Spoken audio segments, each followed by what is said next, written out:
Hello everyone, ये हमारा new channel है जिसमें कि हम लोग आप लोगों के लिए इंग्लिश से रिलेटेड स्टफ जो है वो प्रोवाइड करेंगे। The first thing when I just prepared and I made you prepare for your competitive examination, जो फर्स्ट क्वेश्चन आता है आप लोगों की तरफ से और मेरे माइंड में, दैट इज़ दैट मैम हमारा इंग्लिश वीक है। तो ये जब हम लोगों ने सोचा तो हमें लगा कि इसके लिए भी हम कुछ कर सकते हैं, आपकी हेल्प हो सकती है हमारे थ्रू, तो हम लोग क्यों ना करें। So that's why we are bringing you a new channel, a new fresh channel related to English stuffs, जिसमें कि how you are going to pronounce your English, how you are going to present yourself in interview, ये सारी चीज़ें हम सिखाएंगे। जिसमें मैं इसलिए इस चैनल के लिए बायलिंगुअल यूज़ कर रही हूँ, that means Hindi and English के आप लोग को समझ में आए। हमारा मोटो ये है कि आप अच्छी तरीके से समझें और उसको ग्रैब करें। जिस तरह से बीएड में आप लोगों ने बहुत अच्छा परफॉर्मेंस किया है और हमारे उस चैनल को आपने सपोर्ट किया है, मैं होप करती हूँ, हमारे चैनल के सारे मेंबर होप करते हैं कि आप इसी तरह से इस चैनल को भी सपोर्ट करेंगे एंड हम लोग आप लोगों को कुछ देने में, कुछ भी आप लोग का हेल्प करने में जो है सक्षम होंगे। Thank you so much and let's bring a first topic of this new channel and it is that tell me about yourself. Whenever you are going for your interview, the interviewer just ask first question and that is that tell me about yourself। पहले आप लोगों को अपने आप को introduce करना होता है। ये आप जानते हैं कि कहीं भी आप जाते हैं तो इसमें यही पूछा जाता है फर्स्ट क्वेश्चन।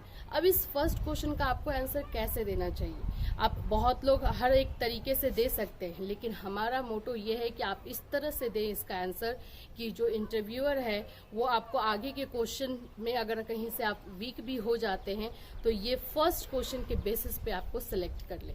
तो चलिए आज स्टार्ट करते हैं। Tell me about yourself. Okay friends, अगर आपसे कोई ये क्वेश्चन करता है कि tell me about yourself, then how you are going to present yourself. आपको प्रेजेंट तो करना ही है, लेकिन ऐसे इफेक्टिव वे में करना है कि आप वहीं पे सिलेक्ट हो जाए। So I'm going to teach you how you can present yourself in an effective manner. The first thing what you should say about your name, of course name, इसको कैसे present करेंगे। My name is, आप ये दो phrase के साथ ये start कर सकते हैं। If I am saying that my name is Soni Singh और आई एम सोनी सिंह, ये दोनों में से कोई भी आप अगर सेंटेंस यूज करते हैं it would be definitely great for you.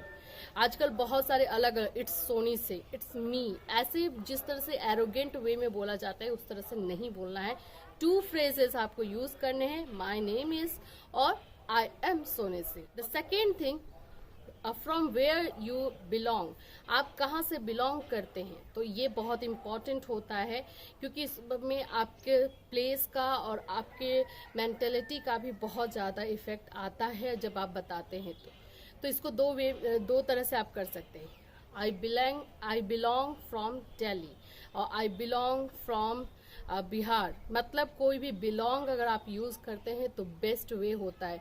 बहुत सारा आई लीव भी हो सकता है, आई स्टे भी हो सकता है, बहुत सारी चीज़ें हो सकती हैं, लेकिन हम लोग यहाँ पर हैं इफेक्टिव मैनर के लिए, जो मैं आप लोग को बता रही हूँ।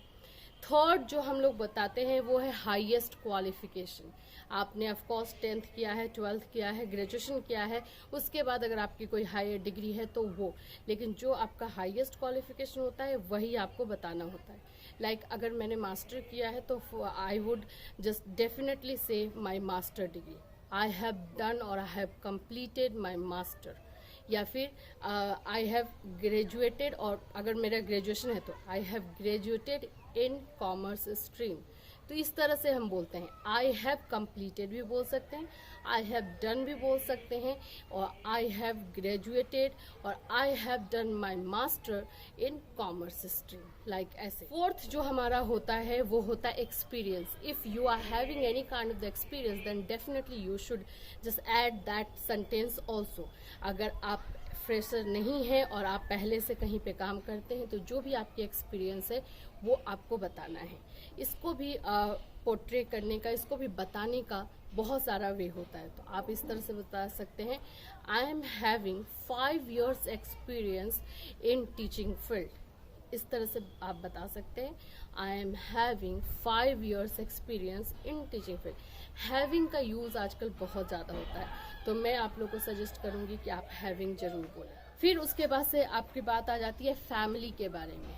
फैमिली के बारे में जब आपको बात करनी है तो आप बहुत सारे फ्रेजेस हैं जो आप यूज कर सकते हैं। In my family there are 5 members, बहुत सारे। लेकिन बेस्ट वे क्या होता है? इन बेस्ट वे इस तरह से होगा, क्योंकि बहुत सारे सेंटेंसेस जब आप बोलते आ रहे हैं तो डेफिनेटली आपको एक कंजक्शन, एक इफेक्टिव कंजक्शन की जरूरत होगी। तो वो हो जाता है as far as concern about my family. इस तरह से आप बोलेंगे as far as concerned about my family, and then बोलेंगे there are 4 members in my family, my father, mother and my brother and me, only 4। इस तरह से आपको अपनी फैमिली को बताना होगा। कुछ नया नया वर्ड यूज कीजिए जिससे कि सामने वाले पे इम्प्रेशन अच्छा आता है। लास्ट जो होता है वो आपके हॉबीज के बारे में होता है। आपको क्या करना पसंद है? बहुत सारे वे है इसको भी प्रेजेंट करने का। I like to do this thing, I like badminton, I like to play cricket, ये हो सकता है। इसको बहुत अच्छे वे में आप बोल सकते हैं I love to play badminton, I love to play cricket, I love to read story book. इस तरह से आप बोल सकते हैं। लव का यूज इसमें बहुत अच्छे तरीके से होता है और ये बहुत अच्छा इंप्रेशन देता है। ये सब बोलने के बाद आपको अगर लास्ट जहाँ पे आपको कंक्लूड करना है, जैसे बोलते हैं ना कि first impression is the last impression, same thing है। द लास्ट थिंग ऑल्सो आपका वो इतना इफेक्टिव होना चाहिए, लास्ट हैमर इस तरह का इफेक्टिव होना चाहिए कि सब चीज़ों को आपको अच्छे तरीके से रैप अप करके, पैक करके डिलीवर कर सके हमारे इंटरव्यूअर के पास। तो लास्ट होना चाहिए that's all from my side. आप इस तरह से बोल सकते हैं, लेकिन उसमें आपको अपना हैंड जेस्चर, अपने कॉन्फिडेंस, ये सारी चीज़ों को भी दिखाना होता है। ओके फ्रेंड्स, अब मैं आप लोगों को बताती हूँ in a better way how you can present yourself and how you can give that answer of that question, tell me about yourself. Let's begin. मैं अभी आप लोगों को खुद का भी बताऊंगी कि किस तरह से आप प्रेजेंट कर सकते हैं। कॉन्फिडेंस बहुत ज़रूरी है, आपके फेस पे कॉन्फिडेंस होना चाहिए। आपके हैंड्स जेस्चर भी बहुत ज़्यादा उसमें इम्पॉर्टेंट रोल प्ले करते हैं, तो वो भी होना चाहिए। दोनों का आप कोऑर्डिनेशन अच्छे से करें। चलिए स्टार्ट करती हूँ। My name is Soni Singh and I belong to Dhanbad, Jharkhand. Sir, my highest qualification is I have done master in commerce stream. As far as my family background is concerned, there are 6 members in my family: father, mother, 2 brothers and 1 sister. If I talk about my hobbies, I love to watch cricket, I love to play badminton. That's all about me, sir. Thank you so much. तो friends, आप इस तरह से अपने आप को present कर सकते हैं, जो कि एक सीक्वेंस में भी होता है कि एक सीक्वेंस में किस तरह से प्रेजेंट करना है, और बहुत लाइट है। मैं तो आपको बोलूँगी विद इन 30 और 45 सेकेंड्स में आप प्रेजेंट कर लेंगे एक बेटर वे में। तो इसके आप लोग प्रैक्टिस कीजिए। इसके बाद इंग्लिश में आप लोग को जहाँ जहाँ प्रॉब्लम है प्लीज़ मुझे कमेंट करके बताइए। आप इस वीडियो में भी कमेंट कर सकते हैं, आप हमारे वेबसाइट पे भी कमेंट कर सकते हैं, और आप हमें बताइए कि हम किस तरह से आपकी हेल्प कर सकते हैं। फ्रेंड्स, जिस तरह से आपने हमारे पुराने चैनल को सपोर्ट किया है, उस तरह से इस चैनल को भी सपोर्ट कीजिए, क्योंकि अगेन ये चैनल मैंने और हमारी टीम ने आपके बेनिफिट के लिए ही बनाया है। So do subscribe our channel. हमारे चैनल को जरूर से जरूर सब्सक्राइब करें और हमें अपने प्रॉब्लम्स के बारे में बताएं कि हम किस तरह से हेल्प कर सकें। Till then friends, have a nice day.